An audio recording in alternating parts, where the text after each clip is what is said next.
Hey Denchpegs, what's going on? It's Landon Remixes here, and welcome to the 9th edition of Rapid Fire Reviews, the series where I talk about 5 albums or EPs that I don't really get enough time or information to talk about in a long review, and that I don't really think are necessarily worth my time in trying to make a long review. A lot of the times we're going to hear some pretty solid albums in this series, like the last Andy Mineo record, Uncomfortable. I thought that one was really good, and we've heard some pretty solid EPs in here as well.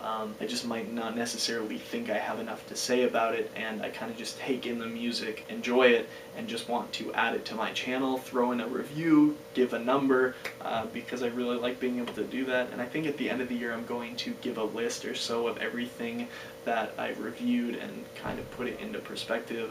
My opinions are obviously going to change. My top 10 albums of the year aren't going to go exactly in order from the highest to lowest. Look forward to my top 10 albums of the year actually, because that's going to be coming within the next month for sure. I think I'm going to wait for the next Coldplay album to come out. That's going to be basically my deadline. I would have liked to cut off the top 10 albums of the year just at the start of December, but I think Coldplay's might make mine if it's really good, and it looks like it's going to be, so I'm waiting until that album comes out to record my top 10 of the year, and I think you guys will enjoy that one. So today we're going to start off with the sophomore studio EP from ZHU. This one's called Genesis series. Following his debut EP with the hit single Faded, and Super Friends kind of got popular. That's where he kicked off kind of with SoundCloud as this kind of mysterious artist, and he's done live stuff, but I think basically behind a curtain, and people are always really interested to seeing what he has to come out with next. And with this next EP, he basically gets this all-star lineup. This includes Aluna George, A-Track, Skrillex, and the Vancouver Sleep Clinic. And overall, people are really digging this one, using a little bit more, even more unique sounds, especially with the Skrillex collab, than the last EP. And overall, I thought this one was pretty interesting. It does get a little redundant at times, even though the sounds are a little bit more interesting. I really liked Automatic and the Skrillex collab working for it. It's just really awesome to see ZHU kind of kicking off with this all-star collaboration list on this EP. Hopefully we can look forward to a ZHU debut album, but for now we're going to have to deal with this, and I'm going to give this one a solid 7. The next one you guys are probably going to hate me for. This is the new debut EP from Jason Dunn's band Lights Go Down. It's called We Kept It Alive, and I've been wanting to hear this music for a while. This is some really solid freaking punk rock music. Overall, this is the style that I've missed over the past few years from bands like Hawk Nelson, and ever since his departure from the band, I've really been missing that style.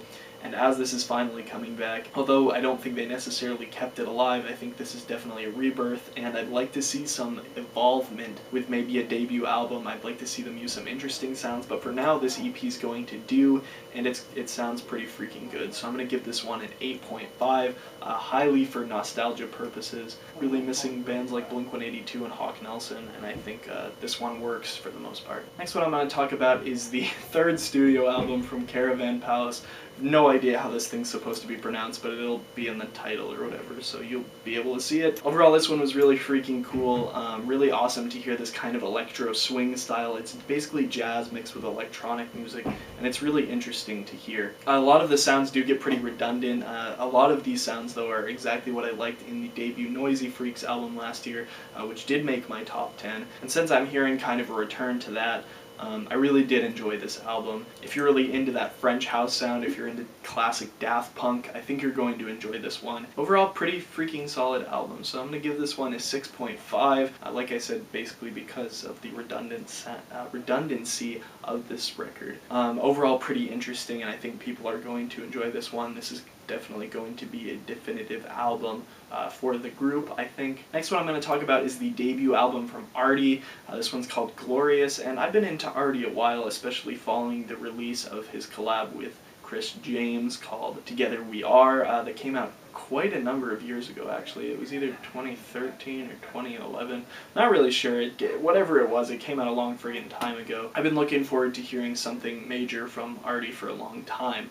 With this debut album, I think for a lot of it, it's fairly boring. I would have really loved to do a full review for this one, but I really didn't think I had so much to say about it that it deserved a full rating even, or a full review. I thought the first half of this album especially was really solid. It seems to get fairly boring boring about maybe a third to half of the way in. That's where it kind of went downhill for me, and I think this one's honestly only a little bit better than average. Really liked Braver Love with Conrad, who did the vocals for Firestone by Kygo. Up All Night's always going to be one of my favorites, featuring Angel Taylor, and he does have a collab also with Ray Dalton, who did some vocals for Macklemore on Can't Hold Us on his last album, The Heist, and this one's called Stronger, and I think it pulls off a really awesome progressive kind of house trance sound, and I think it works for the most part. Some really awesome tracks on here, but like I said, it does get fairly boring and bland, maybe a third to half of the way in, and that's kind of going to ruin my opinion for it. Definitely get the highlights of this album. I'm going to put my favorites in the description, so make sure to check those out, and I'm going to give this one a 5.5. The last one I'm going to talk about today is the sophomore album by Logic called The Incredible True Story, and this is one of the rap records that I was most hyped for this year. And then I think in a lot of ways this is going to be, I'm not going to say a rip-off, but he takes a lot of sounds from Kendrick Lamar's album To Pimp a Butterfly, and a lot of other people are noticing this too, especially in the way he structures his verses, the kind of production styles used. I think it centers around a lot of themes that are very much the same. I really like the concept of this record. I've always been a huge fan of space and space movies, things like that. This one might be a little bit inspired by the movie Interstellar, whereas everyone has to really leave Earth because Earth sucks now. The storyline is pretty cheesy. I think the vocal acting is really awesome on this one, and I think I really like Logic's rapping styles as well. His track on Zed's album True Colors was one of my favorites on the record. I think overall this one was pretty interesting to hear. It was a pretty good listen, but I didn't think it was definitely one of the best of the year. Probably one of my favorite rap albums, next to Andy Mineo and Kendrick Lamar.